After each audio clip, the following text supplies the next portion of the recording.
नीलला सोनालीबद्दल इतकं सगळं कसं माहिती?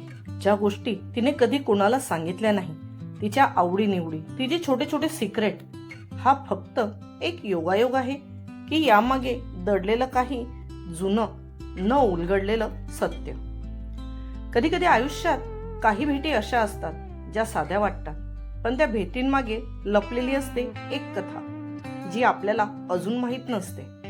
आणि जेव्हा ती कथा हळूहळू समोर यायला लागते तेव्हा नात्यांमधला विश्वास, मैत्री आणि भावना सगळंच प्रश्नचिन्हाखाली येतं. कारण काही सत्य अशी असतात जी जितकी लपवली जातात तितकीच जोरात समोर येतात. ही आहे दिलकशी भाग 92. मी आहे रायटर चारू आणि आजच्या भागात उघड होणार आहे एक असं गुपित जे फक्त एका व्यक्तीचं नाही तर सगळ्यांच्याच आयुष्यावर परिणाम करणार आहे. भाभी, आपके वो मिस्टर रोबोट कहाँ गए? अरे अमन भाऊजी, तुम्ही आज इकडे कुठे? आणि ते तर आज सकाळी अर्ली मॉर्निंग इगतपुरीसाठी निघून गेले. का, काही काम होतं का त्यांच्याकडे? नाही म्हणजे तुम्ही त्यांना फोन न करता सरळ आलात म्हणून विचारलं. संडेच्या दिवशी सकाळ सकाळी ब्रेकफास्ट टाइमवर अमनला घरी आलेलं बघून कनकने आश्चर्याने त्याला विचारलं, क्यों, मेरा आना आपको पसंद नहीं आया? ऐसा है तो फिर मैं चला जाता हूं. तो नाटकी फेस करत ब्रेकफास्टच्या टेबल जवळच्या खुर्चीवर बसत म्हणाला. त्याने जरी तिला निघून जातो म्हटलं असलं तरी त्याने जवळची प्लेट पुढे उडली आणि नाश्त्याच्या टेबलवर काय काय पदार्थ ठेवले आहे ते बघू लागला. त्याला तसं बघताना बघून कनकने तिची मान हसतच नकारात हलवली. तुम्ही थोडा वेळ थांबा, आज हे घरी नव्हते तर मी थोडं माझ्या आवडीचा नाश्ता बनवून घेतला आहे. मी तुमच्यासाठी लकीला सांगून लगेच पराठे बनवायला लावते.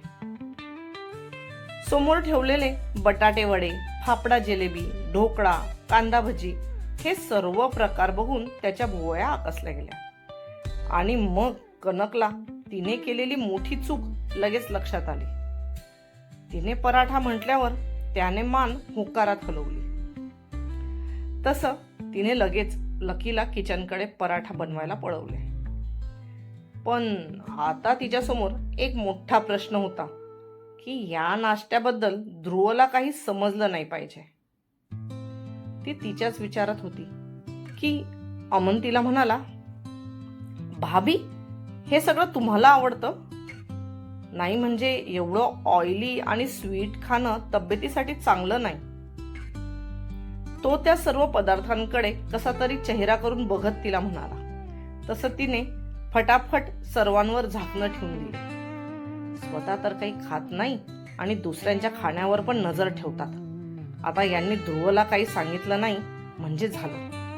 नाहीतर पुढच्या 8 दिवस जेवणाच्या नावावर फक्त उकळलेल्या भाज्या खाव्या लागतील. कनकने त्याच्याकडे बघून कशीबशी स्माइल दिली आणि ती मनातच बडबडली. तोपर्यंत लकी पराठा घेऊन हजर झाला. भाभी, पराठा एकदम मस्त झाला आहे, मला फार आवडला. अमनने असं म्हणताच आता कनकच्या दोन्ही भुवया जवळ आल्या, कारण अजून त्याने पराठ्याचा एकही घास खाल्ला नव्हता आणि तो त्या शेफने बनवलेल्या पराठ्यासाठी तिचं कौतुक करत होता. हो का, आमचा शेफ आहे खूप चांगला, खूप मस्त मस्त प्रकारचे बनवतो तो. लकीने स्पेशली त्याला माझी चॉईस लक्षात घेऊन इथे ठेवला आहे. तुम्हाला हवं असेल तर मी लकीला सांगून तुमच्यासाठी सुद्धा असाच एक शेफ शोधायला लावते. तिने मारलेला टोमणा त्याला बरोबर समजला. तसा तो मान खाली घालून पराठ्याकडे बघत ओठातून तिरकस हसला आणि तिला म्हणाला, बाकी भाभी, ही गोष्ट मस्त आहे ना तुमची. तुम्ही आणि तुमची ती मैत्रीण दोघीही सारख्याच आहात. त्याने सोनालीचं नाव काढलं तसं कनकने तिचे कान टवकारले. तिचं काय? तिने काय गडबड केली? कनकने घाईघाईत विचारलं. नाही भाभी, तसं नाही, मला असं म्हणायचं होतं की तुम्ही दोघी किती छान आहात आणि तुमची मैत्री पण किती छान आहे. आपण असं करायचं का, आज जर तुम्हाला वेळ असेल तर आपण सगळे शॉपिंगला जाऊ. त्याने खुर्चीवरून उठत नॅपकिनला त्याचे हात पुसले. वेट, मी नीलला लगेच कॉल करून सांगतो की आपण सगळे शॉपिंगला जाणार आहोत. त्याने घाईघाईत त्याच्या खिशातून मोबाईल काढला. तोच कनक त्याला म्हणाली, नाही भाऊजी, एकतर शॉपिंग करण्यासारखं अजून काही नाही आणि त्यातही आम्हा दोघींना असं म्हणजे सगळ्यांसोबत शॉपिंग करायला आवडतं.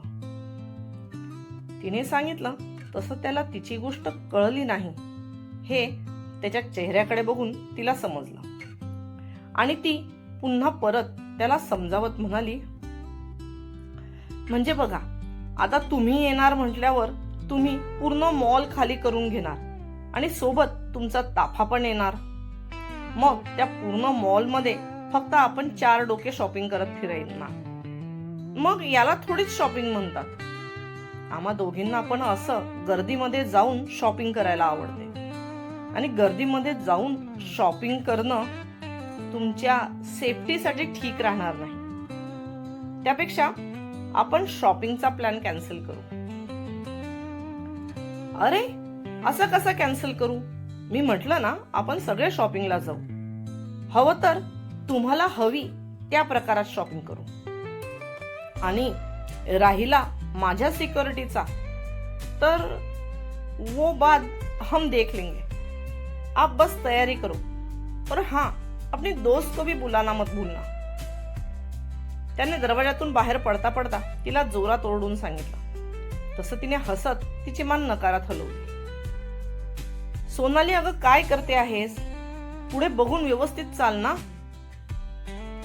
मॉलमध्ये सोनाली इकडे तिकडे बघत चालत असताना कनकने तिचा हात ताणून तिला एका बाजूला केलं आणि तिच्यावर ओरडली. तू म्हटली होती ना नील सर पण येणार आहेत, मग त्यांनाच बघते आहे. काय माहित कुठून येऊन माझी खोडी काढतील. सोनाली पुन्हा तिची मान आजूबाजूला फिरवली. मी अमन येणार आहे हे सुद्धा म्हटली होती, मग त्याला बघायचं नाही तुला? कनक म्हणाली. तशी सोनालीने तिची जीभ चावली, कारण खरंच ती त्याला विसरून गेली होती. जास्त विचार करू नको, ते बघ, ते येत आहेत, ती म्हणाली. तसं सोनालीने समोर बघितलं तर नील सोबत कोणीतरी एक मास्क घातलेला माणूस आणि त्याच्या मागे 2 गार्ड्स असे 4 लोक समोरून येत होते. अरे वा, कधीही टायमावर काम न करणारी तू आज बरी वेळेवर आलीस. हो, बरोबर आहे. शॉपिंग म्हटलं म्हणजे तू अगदी हावरटासारखी लाड टपकवत आली असणार. आल्याबरोबर नीलने सोनालीची खोडी काढली आणि तिचं काही न ऐकता तिला हाताला धरून दुकानाकडे घेऊन गेला. मूर्ख माणूस, एकदा माझ्या हाताला लाग, म्हणजे मग बघच तुझी मान कशी मोडते. सोनाली बडबडली. तसं तिच्या खांद्यावर त्या मास्क घातलेल्या माणसाने हात ठेवला आणि ती जोरात दचकून 2 पावलं मागे सरकली. आता मात्र तिच्या चेहऱ्यावर राग पसरला आणि ती त्या मास्क घातलेल्या माणसाला म्हणाली, हे भैताडा, मुलीला हात लावण्यापूर्वी 4दा विचार करत जा. तो तुझा मालक आहे ना, तो तुला फाडून खाईल.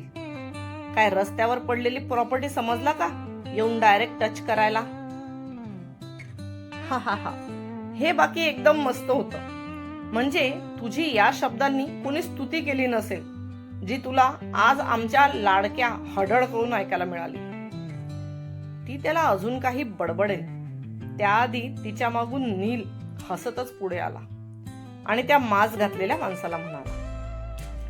तसं त्या माणसाने त्याचं मास्क थोडं खाली केलं आणि तिला त्याचा चेहरा दाखवला. आता मात्र तिच्या चेहऱ्याचे एक्सप्रेशन बदलले. तुम्ही?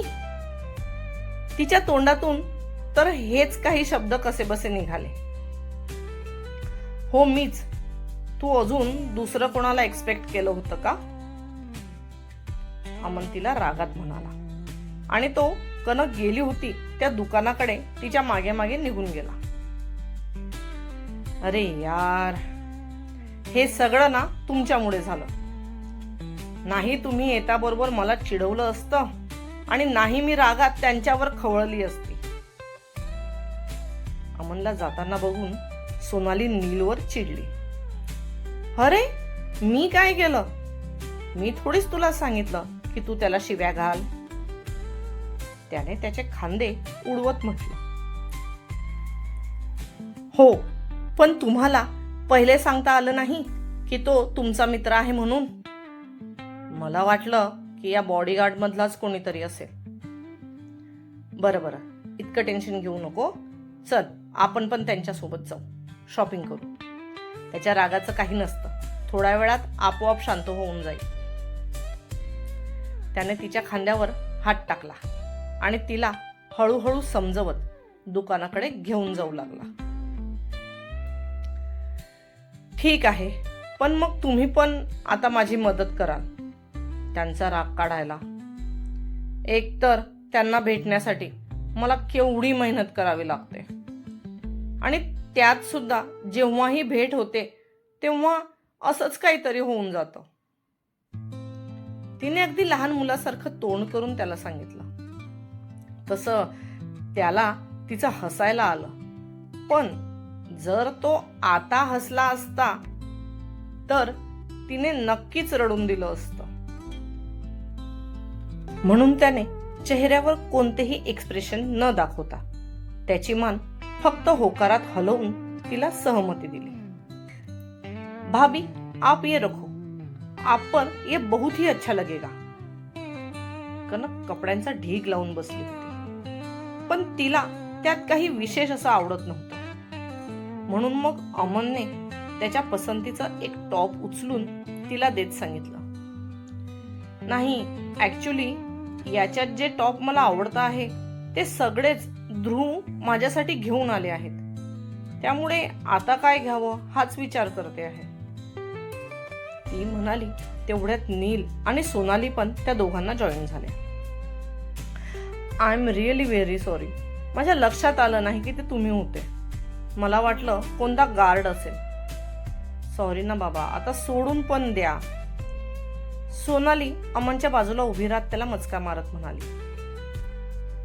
तसं त्याने तोंड अजून दुसरीकडे फिरवून घेतलं. सॉरी ना बाबा, हवं तर कान पकडून उठा बशा काढते, पण प्लीज लास्ट टाइम माफ करून द्या.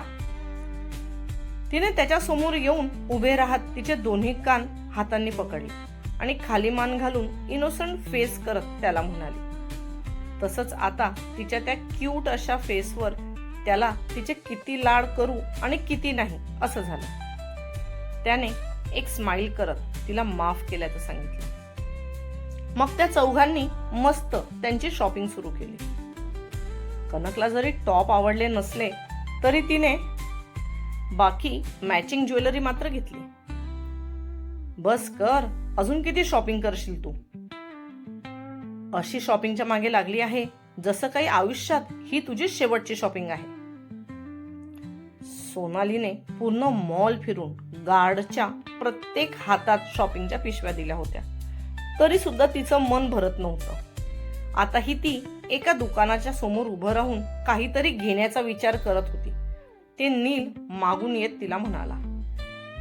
हे घे, हा माझा फेवरेट कलर आहे, तुझ्यावर पण खूप छान दिसेल. नील सोनालीला बोलतच होता तेवढ्यात अमन त्याच्या हातात एक ब्लॅक कलरचा गुडघ्यापर्यंत येईल असा वन पीस घेऊन आला आणि तो सोनालीला देत म्हणाला. पण त्याच्या हातातला तो वन पीस बघून तिने मात्र कशी तरी ओढून स्माइल दिली आणि तिचे दोन्ही हात एकमेकात रफ करायला सुरुवात केली. अरे तो ब्लॅक कलर ती नाही घालणार, तिला ॲलर्जी आहे त्या कलरची आणि मुळात तिला असे कलर आवडत पण नाही, तिला लाईट कलर जास्त आवडतात. सोनाली काही म्हणेल त्याआधीच नील अमनला म्हणाला. तसा आता सोनाली नीलकडे आश्चर्याने पाहू लागली.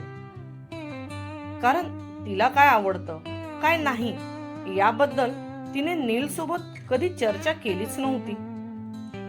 किंवा तिला ब्लॅक कलरची ॲलर्जी आहे हे तर अजून कनकला सुद्धा माहित नव्हतं.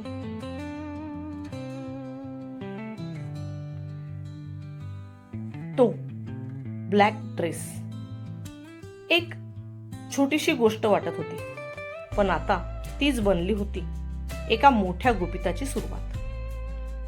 नीलच्या ओठांवर हलकीशी स्माइल होती, जणू त्याला माहित होतं पुढे काय होणार आहे.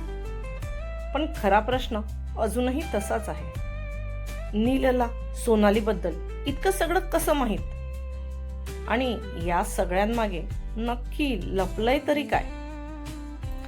या प्रश्नांची उत्तरं मिळणार आहेत पुढच्या भागात. जर तुम्हालाही जाणून घ्यायचं असेल या गुपितामागचं खरं सत्य, तर व्हिडिओला लाईक करा, चॅनलला सबस्क्राईब करा आणि कमेंटमध्ये सांगा तुम्हाला काय वाटतंय.